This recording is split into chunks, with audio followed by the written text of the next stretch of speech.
On November 9, 2010, a powerful explosion shook the DuPont chemical manufacturing plant in Tonawanda, New York, a suburb of Buffalo.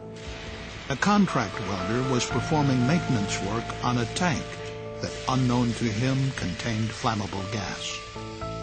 The explosion blew the top off the tank, throwing the welder to the ground and killing him instantly. A second contract worker was burned. The tragic explosion at the DuPont facility exposed weaknesses in how process hazards were analyzed and controlled. The result was the death of a welder in a preventable hot work accident. Hot work accidents occur when workers are welding, cutting, or grinding near flammable vapor, and were the focus of a 2010 CSV safety bulletin. Deficiencies in the safety management of hot work were among the causes of the tragedy at DuPont.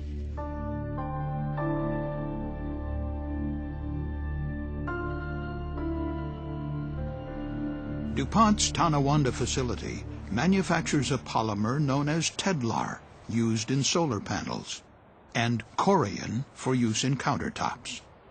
The process of producing Tedlar began with a chemical reaction to convert flammable vinyl fluoride gas into a slurry of polyvinyl fluoride polymer, or PVF, in water. The PVF slurry then passed through separators. Compressors recycled unreacted vinyl fluoride gas into the process, while a small flash tank released residual vinyl fluoride into the atmosphere. Finally, the slurry was transferred to one of 3 insulated holding tanks, usually tank number 3. Tanks 1 and 2 were reserved for slurry overflow. Tank 1 normally remained empty. On October 22, 2010, the Tedlar process underwent a planned shutdown, during which workers removed the asbestos insulation on tanks 1 and 2. Removing the insulation revealed that the agitator supports for the tanks were heavily corroded. DuPont directed contractors to repair the supports, which would involve welding and grinding on tanks 1 and 2. The hot work on tank 2 occurred during the shutdown without incident, but the repairs on tank 1 were delayed while parts were ordered. DuPont personnel determined that it would be safe to perform hot work on tank 1 after the restart. On November 7th, DuPont operators locked all 5 valves leading to and from tank 1 in the closed position in order to stop potential slurry flow. The tank's agitator motor was also locked out. However, DuPont personnel did not block the flow of gas inside the overhead piping, or overflow line, that connected the vapor space of all 3 tanks. They mistakenly believed that flammable vinyl fluoride gas could not reach any of the slurry tanks. But the CSB investigation found that even in normal operations, vinyl fluoride was not completely removed from the slurry and was always present in the slurry tanks in varying amounts. When the process restarted on November 6th, the flammable gas was able to travel from tanks 2 and 3 through the open overflow line into tank 1. On the morning of November 9th, a DuPont technician tested the atmosphere above tank 1, where welding would later take place.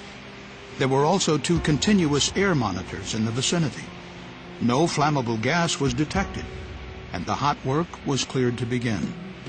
But no testing was done to measure or monitor the atmosphere inside the tanks, where, unknown to the contractors, the flammable gas was at dangerous levels.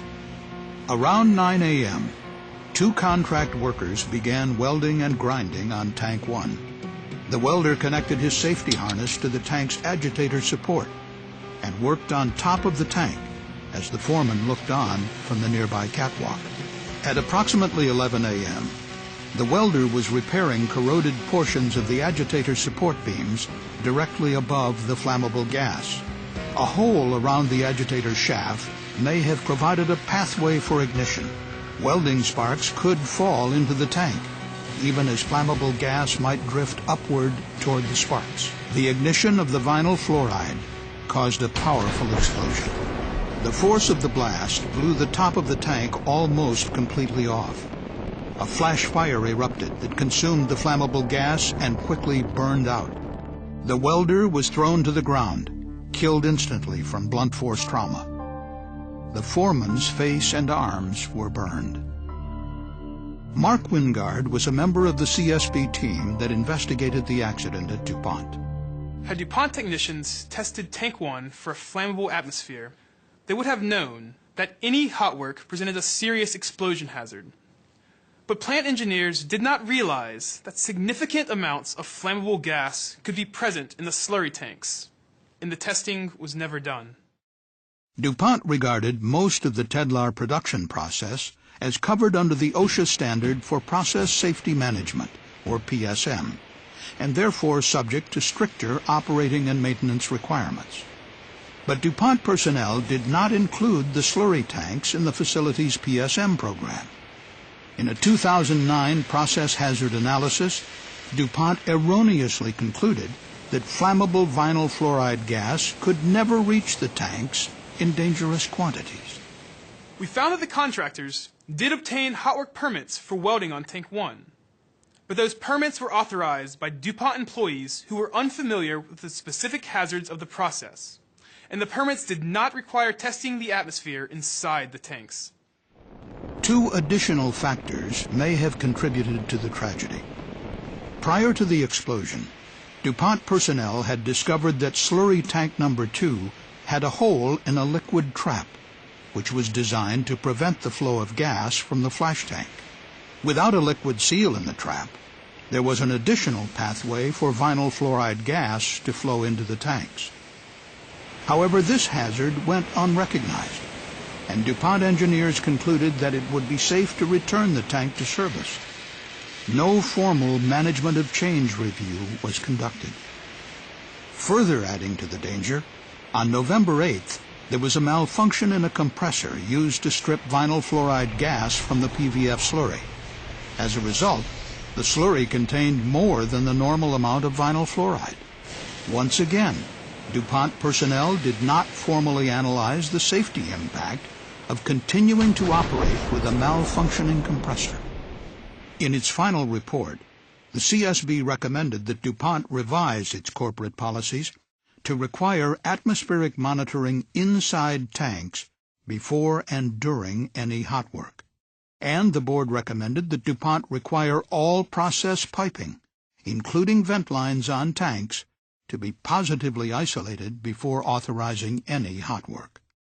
In our 2010 Hot Work Bulletin, the CSB identified 11 accidents similar to the one at DuPont.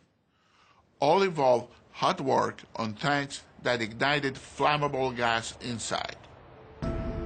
In all cases, the CSB found that there was not an adequate system in place for monitoring the atmosphere for flammable vapor where hot work was to occur. For example, in June 2006, 3 contractors were killed and another seriously injured in an explosion at the Partridge-Raleigh oil field in Raleigh, Mississippi. The contractors were welding on one of 4 storage tanks when welding sparks ignited flammable vapor flowing from an adjacent tank. As was the case at DuPont, no monitoring was performed to test for flammable gas inside the tank, and piping to the adjacent tank was not isolated. In July 2001, an explosion killed 1 contract worker and injured 8 others when welding sparks ignited flammable hydrocarbon vapors in a large sulfuric acid storage tank at Motiva's Delaware City refinery. And in January 2006, 2 workers died and another was seriously injured in an explosion at a municipal wastewater plant in Florida when hot work ignited vapor inside a storage tank of highly flammable methanol. In all of these cases, combustible gas monitoring either was inadequate or wasn't performed at all. In its 2010 safety bulletin, the CSB said companies can prevent hot work accidents by analyzing the hazards, enforcing rigorous training and permitting procedures, constantly monitoring the atmosphere for flammables, and avoiding hot work in favor of non-spark producing methods whenever possible. Hot work is often seen as a routine activity, but it can prove deadly if fire and explosion hazards are overlooked. Thank you for watching the CSB safety video. For more information on the CSB's DuPont investigation, please visit csb.gov.